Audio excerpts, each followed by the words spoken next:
제가 신방을 다니다 보면은 기도에 관해서 여러 가지 재미있는 일들을 겪게 됩니다. 지난번 신방할 때 한 성도님께서 갑작스럽게 이런 질문을 했던 적이 있습니다. 목사님, 의식주를 위해서 기도하는 것은 기복주의 기도입니까? 기독교의 기도입니까? 순간 너무 당황스러워서 눈을 깜빡깜빡 거리고 있었거든요. 그 사이에 그분이 바로 이렇게 또 말씀하시는 겁니다. 하나님의 나라와 의를 구하라고 성경에서 가르쳐 주셨는데 먹고 사는 문제를 기도하는 것이 성경의 가르침에 위배되는 것 같습니다. 당시 성도님에게 제가 이렇게 제 생각을 정리하고 답을 했던 기억이 납니다. 하나님의 나라를 위해서 기도하는 것 맞습니다. 그런데 우리의 필요를 위해서 기도하는 것이 기복주의가 아니라 기독교에서 하는 기도가 맞습니다. 이어서 이런 또 대답도 했습니다. 기도라는 특권을 내 욕심을 위해서만 사용하는 것이 기복주의입니다 라는 이야기를 나눴던 기억이 납니다. 실제로 많은 성도님들이 오해하는 것 중에 하나가 무엇을 기도해야 하는가, 이렇게 기도하는 것은 성경적이고 이렇게 기도하는 것은 성경적이지 않고에 대한 고민들을 하는 경우들을 보게 됩니다. 또 어떤 분들은 이런 고민들을 하시는 것 같습니다. 내 기도가 너무 세상적 아닌가. 그래서 저는 그분들에게 질문 드리고 싶습니다. 그렇다면은 하나님적인 거는 무슨 기도입니까? 우리가 신앙생활하는 가운데 우리가 오해하는 것 중에 하나가 뭐냐면은 하나님적인 것과 세상적인 것을 너무 구별한다는 것입니다. 오늘 본문에 대해서도 많은 분들이 오해하고 있는 부분이 있습니다. 염려를 하면은 믿음이 부족한 것이고 염려를 하지 않으면 믿음이 좋은 것이다 라는 식의 말들이 우리 주변에서 얼마나 많이 들려오는지 모릅니다. 부끄러운 고백이지만 저는 오늘 설교를 앞두고 얼마나 많은 염려를 했는지 모릅니다. 그러던 중에 제가 참 격려를 얻었던 한 목사님의 이야기가 있었어요. 존 메가더 목사님이라는 분이 이런 말씀하셨습니다. 인생을 살다 보면 두려움이 찾아옵니다. 질병을 두려워하는 것은 자연스러운 일입니다. 죽음을 두려워하는 것은 당연합니다. 사랑하는 가족에게 재앙이 닥치는 것을 두려워하는 것은 자연스러운 것입니다.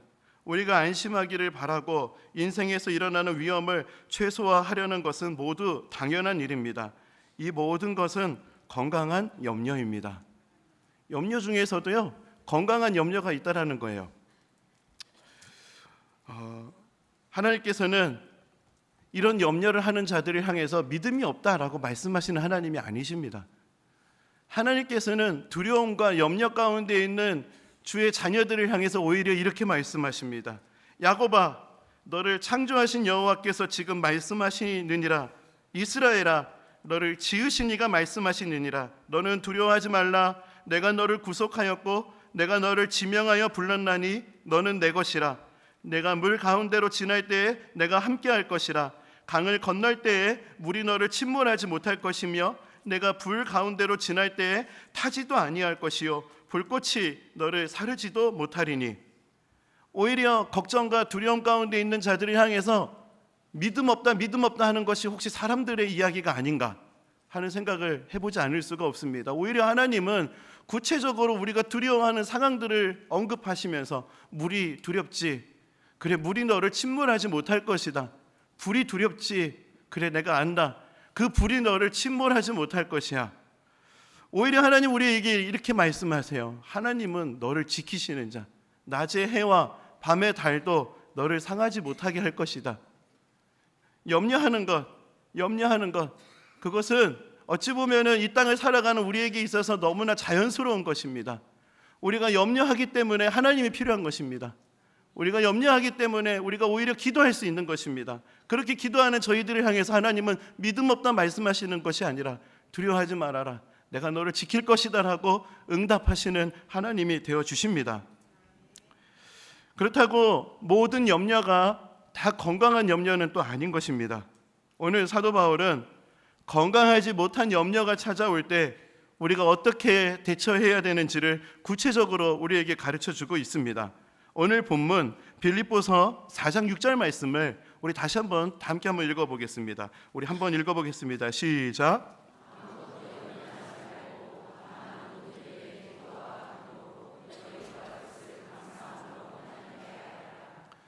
원어적으로 살펴보니까 아무것도 염려하지 말고 메덴 메리 무나테 염려라는 그 헬라어로 쓰여진 이 말을 보니까 이런 뜻입니다.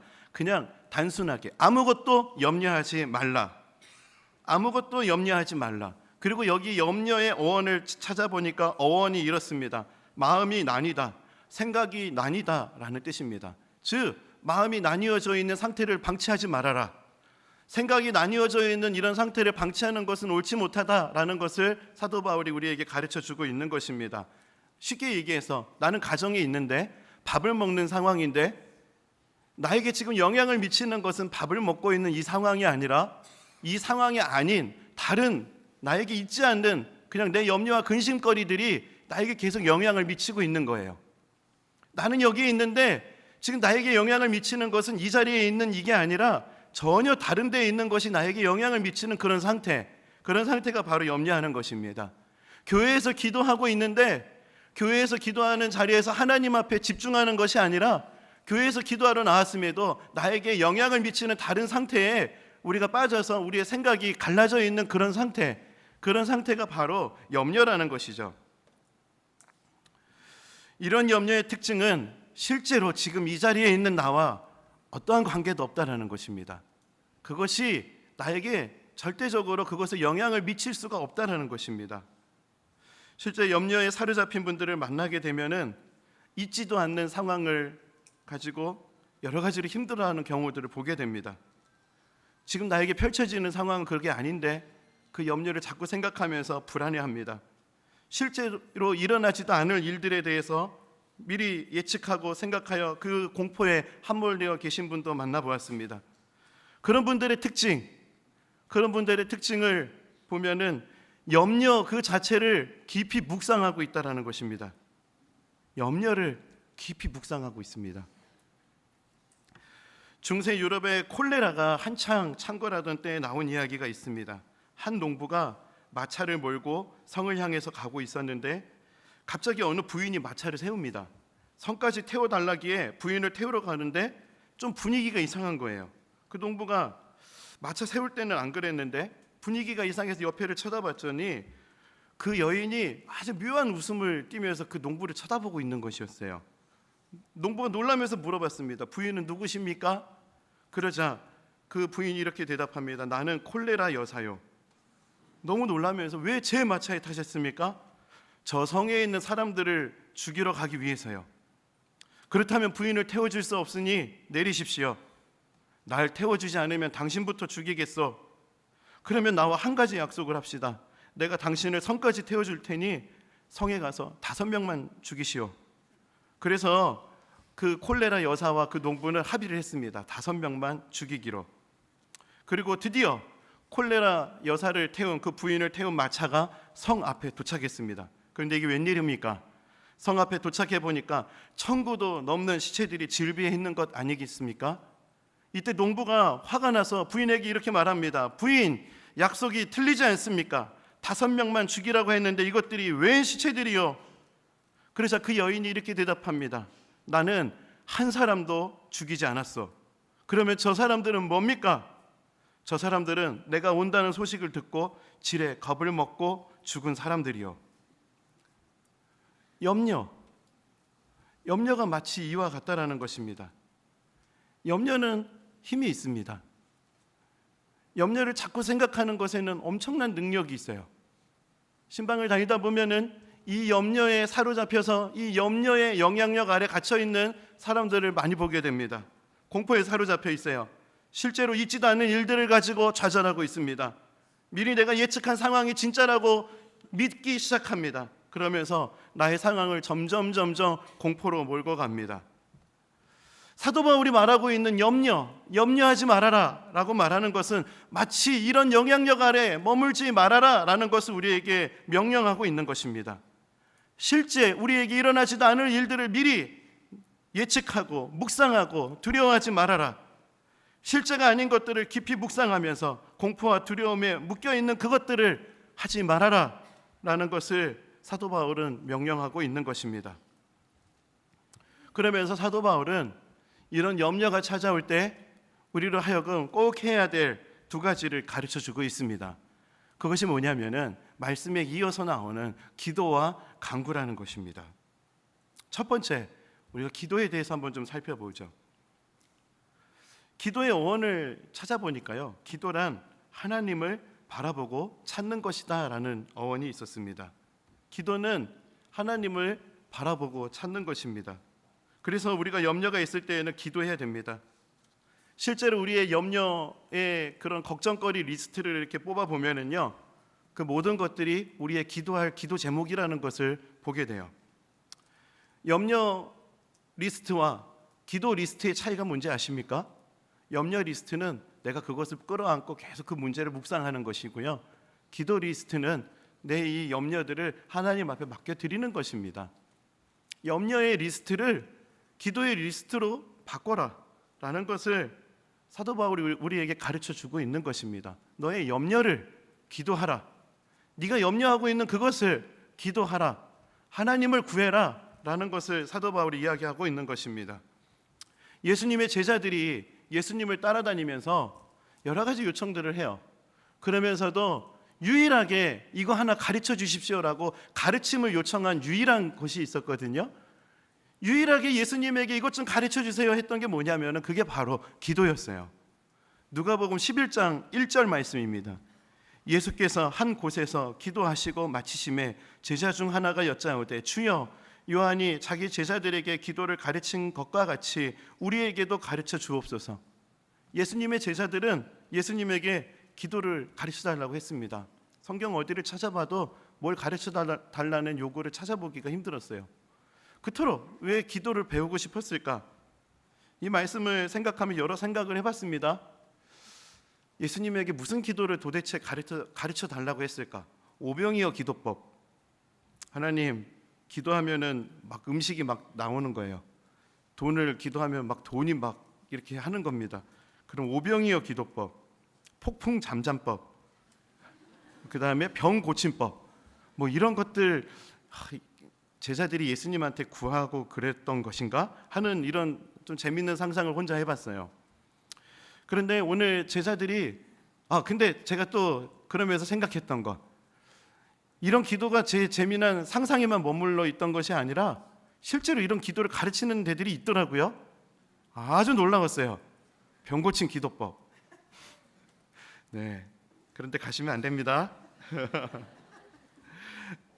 근데 당시 제자들이 기도에 대해서 예수님에게 의문을 품고 배우고 싶었던 이유가 있어요. 그게 뭐냐면은 예수님이 기도를 말씀하실 때마다 엄청난 약속들을 제자들에게 말씀하셨거든요. 기도를 말씀하실 때마다 약속을 얘기하셨어요. 마태복음 7장 7절, 구하라 그리하면 너희에게 주실 것이요. 마태복음 21장 22절, 너희가 기도할 때에 무엇이든지 믿고 구하는 것은 다 받으리라. 예수님께서는 네가 노력하면 될 것이다 라고 말씀하지 않으셨어요. 계획을 세우라 그리하면 너희에게 주실 것이요, 노력해서 구하는 것은 다 받으리라, 이렇게 말씀하지 않으셨어요. 주님 앞에 기도로 구할 때 이렇게 될 것임을 말씀하셨습니다. 너희가 내 안에 거하고 내 말이 너희 안에 거하면 무엇이든지 원하는 대로 구하라 그리하면 이루리라. 이런 놀라운 약속들을 제자들이 들으면서 기도를 배우고 싶었던 거예요. 도대체 기도를 어떻게 하는 것인가? 오늘 본문을 설명하면서 필립 얀시라고 하는 신학자는 이 예수님의 모습을 이렇게 이야기하고 있습니다. 기적을 일으키는 예언자요, 이스라엘의 구원자로 불리던 예수님은 집안에 생긴 어려운 문제를 해결해 달라거나 병을 치료해 달라거나 자녀들을 축복해 달라거나 민족을 구해 달라거나 귀신을 쫓아내 달라고 간청하는 군중에게 늘 시달리셨다. 종일 온갖 염려에 에워싸여 지내셨음에도 때로는 다음 날 날이 밝기 한참 전에 일어나 기도하셨다. 그러면서 이 신학자가 이렇게 얘기합니다. 걱정하는 일을 가능한 구체적으로 하나님께 알려드리고 그 짐을 벗어버릴 수 있도록 도와주시기를 간구해야 한다. 걱정하는 일을 가능한 구체적으로 하나님께 알려드리고 그 짐을 벗어버릴 수 있도록 도와주시기를 간구해야 한다. 예수님은 온갖 염려에 쌓여서 살아가셨습니다. 그냥 염려투성이었어요. 예수님의 삶은. 예수님 옆에는 이 염려가 늘 따라다녔습니다. 질병의 염려가 따라다녔어요. 죽음의 염려가 따라다녔습니다. 귀신 들림의 문제가 예수님 옆에 늘 있었어요. 자녀의 문제가 있었고 민족의 문제가 예수님 옆에는 늘 따라다녔습니다. 그런 문제에 둘러싸인 예수님께서는 그 문제에 둘러싸인 삶 속에서 어떻게 해야 될지를 몸소 삶으로 보여주셨어요. 마가복음 1장 35절, 예수께서 일어나 나가 한적한 곳으로 가서 거기서 기도하시더니, 염려에 쌓여 살았던, 문제에 쌓여 살았던 예수님은 늘 기도의 삶을 살아가셨습니다. 제자들은 예수님의 이 모습을 지켜보면서 기도가 배우고 싶었던 거예요. 도대체 기도는 어떻게 하는 것인가? 이런 부분들을 예수님에게 배우고 싶어서 물었던 것이죠. 왜? 엄청난 약속이 있었기 때문에, 예수님이 약속을 말씀하셨기 때문에 제자들은 기도를 배우고 싶었던 것입니다. 연초에 저희 둘째 아들이 이제 폐혈증으로 병원에 있었어요. 병원에 있을 때 온갖 염려가 찾아왔습니다. 병원에서 하는 이야기들은 다 염려였어요. 태어난 지 일주일도 안 된 아이가 중환자실에 들어가고 그 감염병동에 들어가서 그 아이의 상태를 듣고 이야기를 이렇게 듣는 것은 참 힘들었습니다. 솔직히 그때 여러 가지 염려가 돼서요, 교회에 있는 의사 선생님 몇 분에게 전화도 드려봤어요. 이럴 때 어떻게 해야 되는지. 그렇게 이렇게 하는 중에 하나님께서 저에게 하신 도전이 무엇이었냐면은 그 염려를 나에게 가지고 오라라는 것이었어요. 그 염려를 사람에게 가지고 가진 것이 아니라 그 염려를 나에게 가지고 오라라는 도전을 하나님이 저에게 하셨어요. 저 스스로에게 하나님 그 도전을 하셔서 제가 마음으로 결단하면서 제가 맡겨주신 사역의 자리에 있으면서 마음속으로 늘 생각했던 것이 무엇이었냐면은 내가 믿는 예수님은 누구신가였습니다. 내가 믿는 예수님은 누구신가? 예수님의 약속을 생각해 봤어요. 하나님, 제가 지금 기도하고 있는데 듣고 계시죠? 지금 안 들으시는 거 아니에요? 라는 불안함이 떠오를 때마다 이 말씀을 붙잡았어요. 너는 내게 부르짖으라. 내가 내게 응답하겠고 내가 알지 못하는 크고 은밀한 일을 내게 보이리라. 하나님, 제가 지금 기도하고 있는 거 듣는 거 맞으시죠? 지금 듣고 계시죠?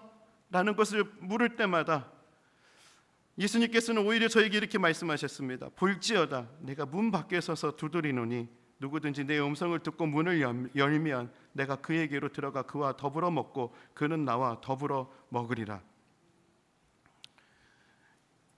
기도의 자리에서 하나님을 구하고 하나님이 나와 함께 하심을 느끼고 경험하자 정말 간증으로 고백할 수 있는 것은 그 염려가 어느 순간 감사로 바뀐다는 거예요.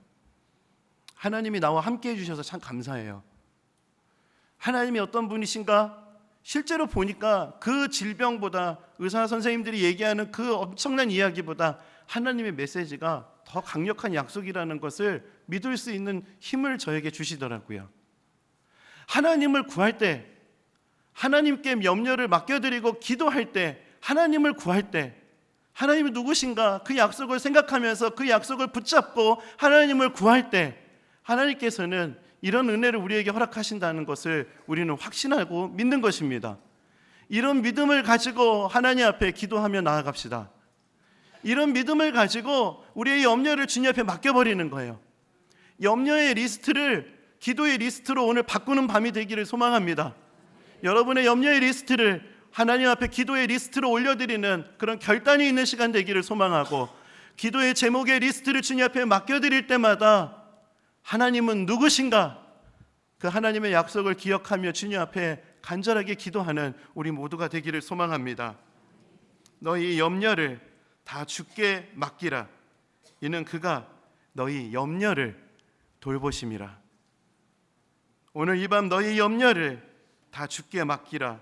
이는 그가 너희 염려를 돌보심이라. 오늘 이 밤에 우리가 염려를 주님 앞에 맡겨드릴 때 하나님께서는 그 염려를 돌보시고 그 염려를 통해서 역사하시는 하나님을 드러내실 것이라고 믿습니다. 두 번째는 사도 바울이 간구에 대해서 이야기하고 있다는 것입니다. 간구로 번역된 단어를 찾아보니까 데시스, 본래 뜻은 결핍을 뜻하는 단어였습니다. 간구가 결핍이라는 뜻이 있어요. 그래서 간구라는 그 기도의 어원을 찾아보니까 구체적으로 부족한 것을 채워달라는 간청이라는 뜻을 가지고 있었습니다. 간구는 구체적으로 부족한 것을 채워달라는 간청이 간구라고 합니다. 그래서 오늘 이 순서가 중요한 것 같아요. 사도 바울이 간구를 먼저 앞에 두는 것이 아니라 기도를 앞에 뒀고 그 다음에 간구를 뒀다라는 거예요. 오히려 염려하지 말고 간구부터 하지 말고 기도부터 해라. 하나님을 구해라. 하나님을 구해라. 바로 그렇게 하나님을 구하고 나서 너의 염려의 리스트를 구체적으로 간청해라 라는 것을 사도 바울이 우리에게 가르쳐 주고 있는 것입니다. 이 순서를 바꿔서 했을 때에는 살짝 걱정되는 게 있습니다. 너무나 연약한 우리들이기 때문에 이 문제의 리스트에 집중된 나머지 기도의 리스트라고 우리가 주님 앞에 가지고 왔지만 실제로 오히려 불안감이 더 커질 수가 있어요. 그렇기 때문에 먼저 우리가 구해야 되는 것은 하나님이어야 됩니다. 하나님을 구하고 하나님이 누구신가, 내 기도를 들으시는 하나님이 어떠한 분이신가를 먼저 구하고 경험하기를 간구하는 것이 이 순서가 중요한 것이에요. 그렇게 하나님 앞에 구하고 그러고 나서 우리의 문제들을 정확하게 구체적으로 주님 앞에 간청하는 것입니다. 여러분은 어려운 일을 만날 때마다 자연스럽게 어떤 행동들을 하십니까? 어떤 사람들은 사람을 찾습니다. 문제를 만나면. 제가 그랬죠. 어떤 사람들은 문제를 일으킨 사람의 잘못된 부분들을 분석합니다. 문제를 분석하죠. 그런데 이런 행동은 결코 문제를 해결할 수가 없습니다. 바울의 권면에 따르면 문제가 생기면 바로 그 염려를 예수님 앞에 가져가야 합니다. 성경을 보면은 한 결혼식이 열린 잔치가 열렸어요. 사람들을 초대해 놓고 포도주가 떨어지는 상황입니다. 혼주들 입장에서는 큰일이 나는 상황이에요. 그런 문제가 생겼다면은 누군가가 이것들을 잘못 준비한 것이거든요. 뭔가 문제가 있어요. 그런데 그 문제를 보았던 마리아가 어떻게 행동하냐? 성경을 보면 마리아의 기도가 많이 나오지 않는데 오늘 이 말씀을 보면은 마리아는 문제를 만나자 이렇게 대답하고 있습니다. 예수의 어머니가 예수에게 이르되 저들에게 포도주가 없다 하니. 마리아는 그 문제를 자기의 힘으로 해결하려고 하지 않고 문제를 분석하지 않고 오히려 그 상황을 정확하게 예수님에게 말하고 있습니다. 예수님, 지금 포도주가 떨어졌습니다. 포도주가 떨어졌어요. 그러자 예수님께서 이렇게 말씀하십니다. 요한복음 2장 4절 5절. 예수께서 이르시되 여자여 나와 무슨 상관이 있나이까? 내 때가 아직 이르지 아니하였나이다. 그의 어머니가 하인들에게 이르되 너희에게 무슨 말씀을 하시든지 그대로 하라 하니라. 기대와 다른 대답이 왔지만 마리아는 예수님을 신뢰했습니다. 그래서 무슨 말씀을 하든지 그대로 하라. 문제를 예수님 앞에 맡겨드리고 뒤를 돌아서 오는 마리아의 마음이 어떠했을지가 눈에 상상으로 그려졌습니다. 마리아가 했던 거는 그 상황에 있던 문제를 그냥 그대로 포도주가 떨어졌습니다 라는 것을 말했어요. 정확히 그 문제를 예수님에게 알렸습니다. 성경을 보면은 재미있는 한 사건이 또 있습니다. 한 맹인이 예수님이 지나가는 소리가 들리자 이렇게 외칩니다. 누가복음 18장 38절. 맹인이 외쳐 이르되 다윗의 자손 예수여 나를 불쌍히 여기소서 하거늘. 이 소리가 어땠을까요? 어디서 소리가 들려요. 예수님이 지나가요. 다윗의 자손 예수여 하면서 얼마나 간절하게 큰 소리로 나를 불쌍히 여기소서 하고 외쳤겠습니까? 그 소리를 듣고 예수님이 그 맹인에게 찾아오십니다. 그러면서 기가 막힌 질문을 하세요. 누가복음 18장 41절. 내게 무엇을 하여 주기를 원하느냐? 아니 눈먼 사람 앞에 두고 예수님이 가셔가지고 뭐 해줄까 물어보세요.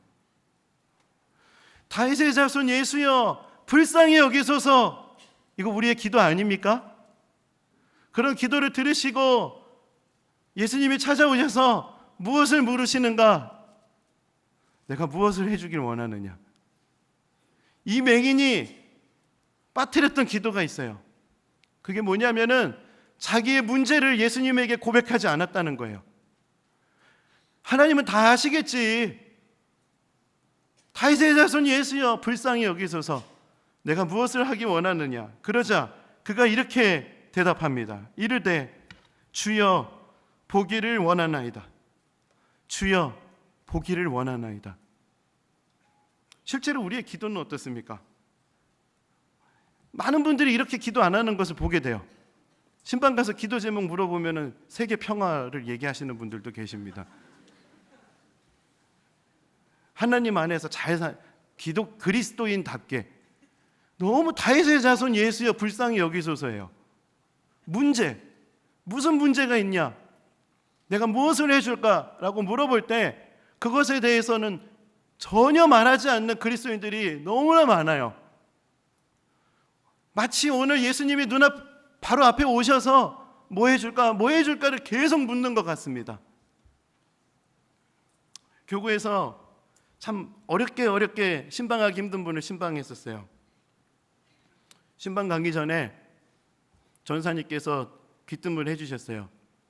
그분은 조금 잘 준비하고 가셔야 된다고. 그리고 신방에 들어가자마자 희한하게도 정전이 됐어요. 컴컴한 분위기에 어두운 표정에 있는 그분을 만나면서 신방의 대화가 시작됐습니다. 첫 대화는 이랬습니다. 분당 우리 교회 설교에 대해서 비판을 하셨어요. 설교가 이렇고 저렇고 해서 이거는 문제고 이러고 진정한 설교는 이렇게 해야 되는 것인데 참 그래서 은혜가 안 된다. 갑자기 마음에 두려움이 생겼어요. 하나님 앞에 도움을 구하기 시작했습니다. 하나님 이 자리에 계시죠? 좀 도와주십시오. 그러면서 그분이 또 그런 얘기를 하기 시작해요.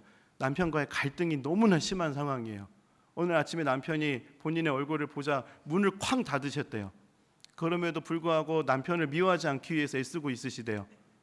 하나님 앞에 그리스도인이기 때문에 남편을 사랑하기 위해서 노력하고 있다라는 이야기를 하셨어요. 경제적으로도 너무나 어려운 상황이세요. 자녀를 양육하시면서 정말 재정에 허덕허덕거리시면서 그렇게 힘겹게 또 본인이 일을 하시면서 그렇게 살아가시는 상황이에요. 그리스도인이기 때문에 열심히 살아야죠. 다 맞는 말씀이에요. 맞는 말씀이에요. 그리고 그 이야기를 다 듣고 마지막으로 기도 제목을 물어봤어요. 집사님, 제가 무엇을 기도할까요? 하나님 더 잘 의지할 수 있도록 기도해 주세요. 참 힘들었습니다. 그러면서 다시 물어봤어요. 집사님이 정작 말해야 될 기도 제목을 말씀하지 않으신 것 같습니다. 다시 한번 말씀해 주시죠. 침묵이 흘렀어요. 제가 그분에게 다시 질문드렸어요. 집사님, 지금까지 나누신 이야기는 나 외롭다, 나 힘들다, 나 지금 버티고 있는 중인데 힘겹다 얘기를 하고 계시는데 집사님, 제가 그거를 기도해야 되지 않겠습니까? 집사님 입술로 한번 말해보세요. 침묵이 흐르면서 그분이 힘겹게 입술을 떼셨어요. 저 지금 힘듭니다. 그것이 하나님이 듣기 원하시는 그분의 기도였어요. 나의 문제, 여러분은 여러분의 문제를 정확하게 하나님 앞에 고백하고 있으십니까? 하나님은 다 아셔. 하나님은 모든 걸 다 아셔. 하나님 불쌍히 여겨주세요. 그런데 여러분의 그 문제를 구체적으로 정확하게 하나님 앞에 이야기하는 강구, 여러분 혹시 그 강구를 빼놓고 세계 평화를 외치고 있으시는 것은 아니십니까? 예수님께서는 우리가 우리의 문제를 정확하게 예수님 앞에 가지고 나와 고백하기를 요청하십니다. 내가 무엇을 하여 주기를 원하느냐? 오늘 이 밤에 예수님께서 여러분에게 물으신다면은 여러분 오늘 이 밤에 어떻게 대답하시겠습니까? 오늘 이 밤에 우리가 주님 앞에 드려지는 기도가 다윗의 자손 예수여 불쌍히 여기소서, 여기에 머무는 기도가 되지 않기를 바랍니다. 주님 보기를 원합니다. 주님, 제가 힘들었어요. 용서하기가 힘들어요. 여러 가지로 두려워요. 오늘 이 밤에 주님 앞에 기도해야 되는 그 기도가 여러분이 가지고 있는 그 염려의 구체적인 염려 리스트, 그 염려 리스트를 오늘 이 밤에 우리 하나님 앞에 간구하는 시간이 되기를 소망합니다. 말씀을 정리하겠습니다. 제가 예전에 전도사 시절에 사역하는 시절이 참 많이 오늘 말씀을 준비하면서 생각이 났었습니다. 저는 어려서부터 신앙생활을 하면서 제가 다녔던 모교회는 목사님이 참 무서우셨어요. 목사님께서 설교 중에 막 저 이렇게 세워가지고 저를 혼내는 게 설교 40분, 1시간 이러셨어요. 그런 교회에 있으면서 주의 종에게 어떻게 하면은 안 된다. 그리고 염려, 이렇게 저렇게 해서 염려하는 것을 말할 때마다 믿음이 없어 라는 이야기로 정죄를 받았던 상황이 있었기 때문에 전도사는 염려하면 안 돼. 이런 교육 속에 기도하면 힘이 하나도 안 들어. 이런 이야기를 들으면서 그렇게 신앙교육을 받았기 때문에 그 교회를 떠나서 다른 교회를 가서 이렇게 사역을 할 때 참 몸은 힘들고 어렵지만 그것들을 버텨내느라고 참 힘들었던 시간이 있었습니다. 이게 버티다 안 돼가지고 이게 기흉이 온 거예요. 그래가지고 몸이 아픈 상황에서 더 이상 이게 사역이 힘든 상황이었어요. 그런 상황에서 병원에서는 입원하라고 해서 제가 병원에 짧게 입원을 했었습니다. 그러다가 더 이상 입원하는 것이 너무나 이게 사역자답지 않은 모습이라고 생각을 해서요, 그냥 빨리 퇴원을 했어요. 그렇게 퇴원을 하고 이제 교회로 복귀해서 그날 새벽에 또 집회를 하고 그러고 있는데 문득 그 교회 원로 목사님께서 저를 찾으셨어요. 병원에 입원했다며 오늘 여기 왜 네가 나와서 저렇게 하고 있어야 되는가에 대해서 물으셨어요. 그때 저의 대답, 목사님 죄송합니다. 제가 몸 관리 못해서 죄송합니다. 그러자 목사님께서 저를 칭찬해 주실 줄 알았거든요. 오히려 제 눈을 뚫어져라 쳐다보시면서 네가 뭐가 죄송한데, 오히려 교회가 고마워해야 되는데 네가 뭐가 미안하니? 너 근데 오늘 왜 왔어? 병원에서 입원해서 좀 쉬지. 목사님 죄송합니다. 제 몸 관리를 못해서 죄송합니다. 어허, 뭐가 죄송하냐고. 뭐가 죄송한데? 몸 관리 못해서 죄송합니다. 그게 아니라고. 교회는 너한테 고마워해야 되는데 네가 몸이 그렇게 아픈데 병원에 입원해야 되는데 왜 퇴원해서 네가 여기에 있냐고. 왜 네가 여기에 있어야 되냐고. 난 지금 너에게 그것을 묻고 있다. 그럴 때 제가 대답을 못했어요. 왜 목사님이 또 다그치시는 거예요. 왜 네가 여기 있냐고. 그러면서 제가 목사님에게 입술을 떼면서 했던 말이 뭐냐면요, 그때 처음으로 제가 이런 고백을 했던 것 같아요. 목사님, 사실은 저는 목사님이 무섭습니다.